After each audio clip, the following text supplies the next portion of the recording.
ரொம்ப சீரியஸான பொலிட்டிக்கல் கொஸ்டின்ஸ்க்கு முன்னாடி இந்த பிஸி ஷெட்யூல் வந்து எப்படி நீங்க டேக்கிள் பண்றீங்க சார்? தினம் காலையில 8:30 அல்லது 9 மணிக்கு வண்டியில ஏறணும்னா 13 மணி நேரம் அல்லது 12 மணி நேரம் தொடர்ச்சியா பிரச்சார வண்டியிலேயே நிற்க வேண்டியிருக்கிறது.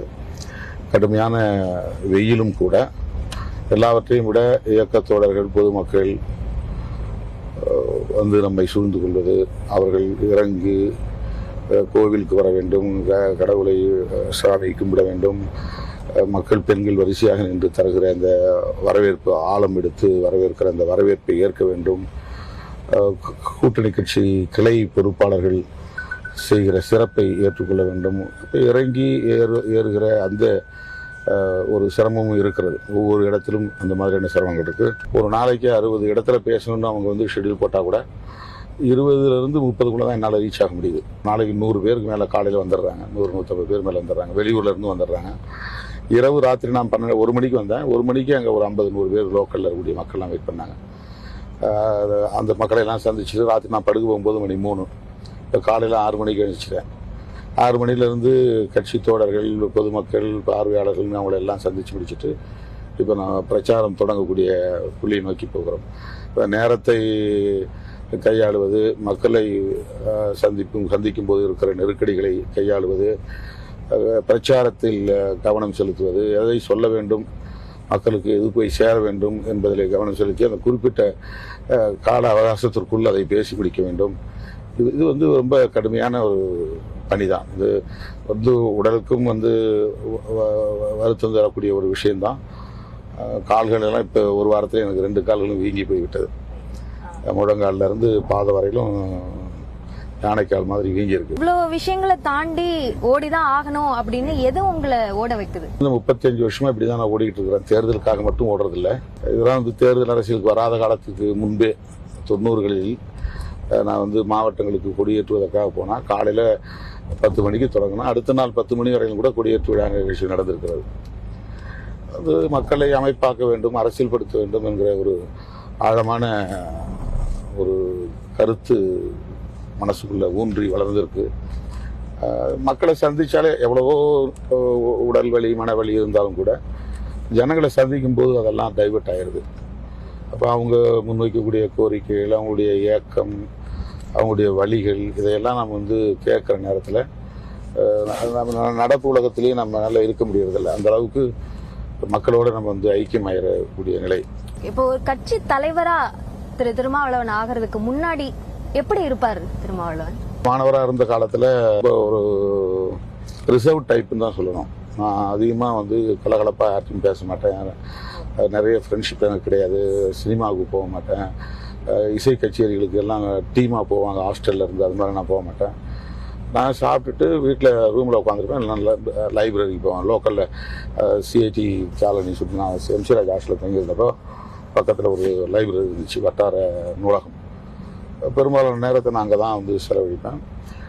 எனக்கு அப்படி ஒரு திட்டமே இல்லை. அதாவது ஒரு அரசியல் கட்சியில் சேர்ந்து ஏதாவது ஒரு பொறுப்புக்கு வரணும், அல்லது வந்து எம்எல்ஏக்கு நிற்கணும், எம்பிக்கு நிற்கணும் அப்படிங்கிறதெல்லாம் எனக்கு எந்த பிளானும் கிடையாது.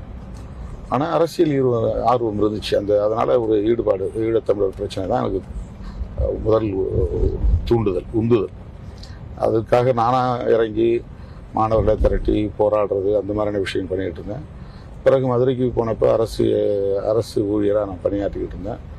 அந்த நேரத்தில் தான் வந்து இந்த மாதிரியான ஒரு சமூகம் சார்ந்த அரசியல், ஒரு தலித் அரசியல் ஈடுபாடு உருவானது. அப்போ ஜாலியான திருமா அப்படின்னு ஒருத்தர் இல்லவே இல்லையா? நானே தேடி பார்க்குறேன். அந்த மாதிரி இல்லைதான். ஆமாம், அந்த மாதிரி இல்லை. கலகலப்பா இல்ல ஒரு அந்த இறுக்கம் தளர்ந்த ஒரு திருமா பார்க்கணும் அப்படின்னா எந்த சூழல்ல அப்படி ஒருத்தரை பார்க்க முடியும்? குழந்தைகளோட இருக்கும்போது அந்த மாதிரி நான் இருந்திருக்கிறேன். எந்த சாதாரணமாக ஃபேமிலியோட வந்தாங்கன்னா குழந்தைகளை பார்த்தோன்னா குழந்தைகள்கிட்ட வந்து நான் அந்த நேரம் என்னை மறந்துடுவேன்.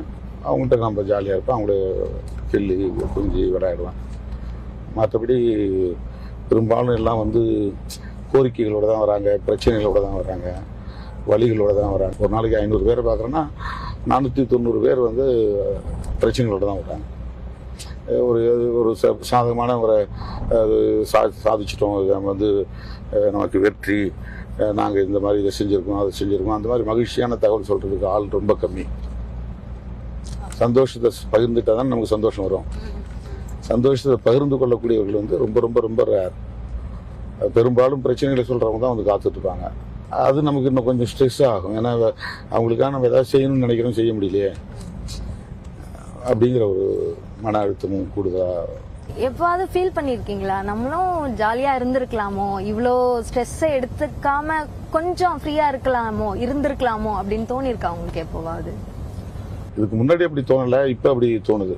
இப்போ 60 வயசு கடந்த நிலையில் அந்த லோன்லினஸ் அந்த மாதிரியான சில விஷயங்கள் நம்ம மிஸ் பண்ணிட்டோம் அப்படிங்கிற மாதிரி இப்போ தலை தூக்குது.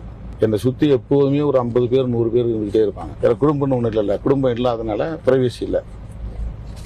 அதே மாதிரி தனியாக எனக்கு எந்த பழக்கமும் கிடையாது. அதனால தனி ஃப்ரெண்ட்ஷிப் சர்க்கிள் கிடையாது. ஒரு கிளப்புக்கு போவோம், ஏதாவது நம்ம ஒரு நான்வெஜ் சாப்பிட்ற பழக்கமும் எனக்கு இல்லை.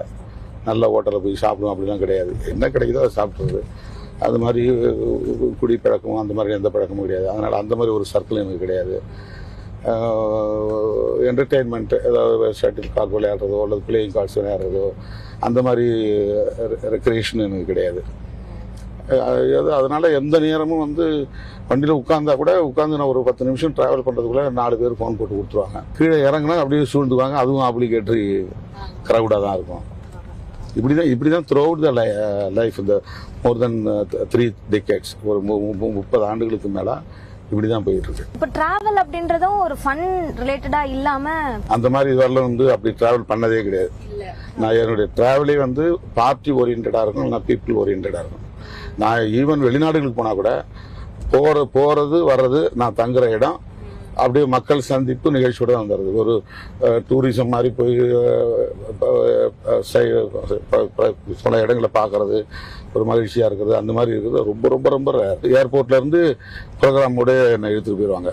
ஒரு தடவை நான் அமெரிக்காவுக்கு வந்து ஒரே ஒரு நிகழ்ச்சிக்காக போய் இறங்கி ஏர்போர்ட்டில் ஈழத்தமிழர் அந்த மாவீரர் நாள் நிகழ்ச்சி கலந்துட்டு அப்புறம் திருப்பி அப்படியே நேராக ஏர்போர்ட் வந்து ஃப்ளைட்டு பிடிச்சி ஜெர்மனிக்கு போனேன். அதாவது அமெரிக்காவில் ஒரு இருந்ததே 3 hours தான் நான் இருந்தேன். ஒரு நாள் ஃபுல்லா நான் வந்து இப்படி கொஞ்சம் எந்த விதமான பிரச்சனையும் இல்லாம எனக்கு நினைவு தெரிஞ்சு இப்ப இருந்தேன் அப்படின்னா ஹாஸ்பிட்டல்ல இருந்துக்கிறேன், ட்ரீட்மெண்ட் எடுத்த சென்டர்ல இருந்துக்கிறேன். இப்போ கொரோனா வந்தப்போ அது மாதிரி தனிமையில் இருந்தேன் 1 மாதம். அதுக்கடுத்து நேச்சுரோபதி ட்ரீட்மெண்ட் போனப்போ அங்கே தனிமையில் இருந்துருக்கிறேன். ஸோ இப்போ கிரிமினாலஜி ஸ்டூடெண்டா இருந்திருக்கீங்க, அரசியல் உங்களோட அல்டிமேட்டமா இல்ல அப்படின்றதையும் சொல்லிருக்கீங்க. அப்போ உங்களோட லட்சியம், உங்களோட எய்ம் அப்படின்ற விஷயம் எதுவா இருந்தது, அது மாறி இருக்கா இப்போ? நான் வந்து பிஎஸ்சி கெமிஸ்ட்ரி முடிச்சுட்டு எம்எஸ்சி கெமிஸ்ட்ரி போகல, நான் எம்ஏ கிரிமினாலஜி போயிட்டேன். எம்ஏ கிரிமினாலஜி போன பிறகு அங்கே அதில் நிறைய லா படித்தோம். அதை விட்டு எனக்கு சட்டம் படிக்கிற ஆர்வம் வந்துச்சு. அப்புறம் நான் லா போய் ஜாயின் பண்ணேன். கோர்ஸ் முடிக்கிற தருவாயில் எனக்கு எம்ப்ளாய்மெண்ட் எக்ஸ்சேஞ்ச் மூலமாக ஒரு இன்டர்வியூ கார்டு வந்துச்சு. ஃபொரென்சிக் சயின்ஸ் டிபார்ட்மெண்ட்டில் சயின்டிஃபிக் அசிஸ்டன்ட் வேலைக்கு 87 டிசம்பரில் எனக்கு இந்த ஆர்டர் வந்துச்சு. ஆக்சுவலாக 88 ஏப்ரலில் தான் எனக்கு லா முடிகிறது, டியூரேஷன் முடியுது. இப்போ வேலைக்கு போய் 1 மாதம் ஜாயின் பண்ணிவிட்டு திருப்பி நான் லா படிக்கிற எக்ஸாம் எழுதுறதுக்கு வந்துட்டேன். அந்த டைம் அவங்க வந்து ஏதோ இந்த ப்ரொஹிபிஷன் மதுவிலக்கு கொள்கையில் அரசு எடுத்த முடிவால் ஒரு 7 பேரை ஊஸ்ட் பண்ணாங்க, எங்களை எல்லாத்தையும் வேலையை விட்டு வெளியேற்றினாங்க. அப்புறம் மறுபடியும் மார்ச் மாதத்துலேருந்து வேலைக்கு எடுத்துக்கிட்டாங்க. அப்போ மதுரையில் போட்டாங்க, முதல்ல கோயம்புத்தூர். இப்போ மதுரையில் இருக்கும்போது எனக்கு ஏப்ரலில் எக்ஸாம் வந்துருச்சு. உடனே இப்போ லாஸாக லீவ் போட்டு வந்து எக்ஸாம் எழுதினேன். பட் பாஸ் பண்ணிட்டேன், ப்ராக்டிஸ் போகல. 2000 என்ரோல் பண்ணேன். 2000 என்ரோல் பண்ணி 24 வருஷம் வந்து நான் கோர்ட்டுக்கு போகல.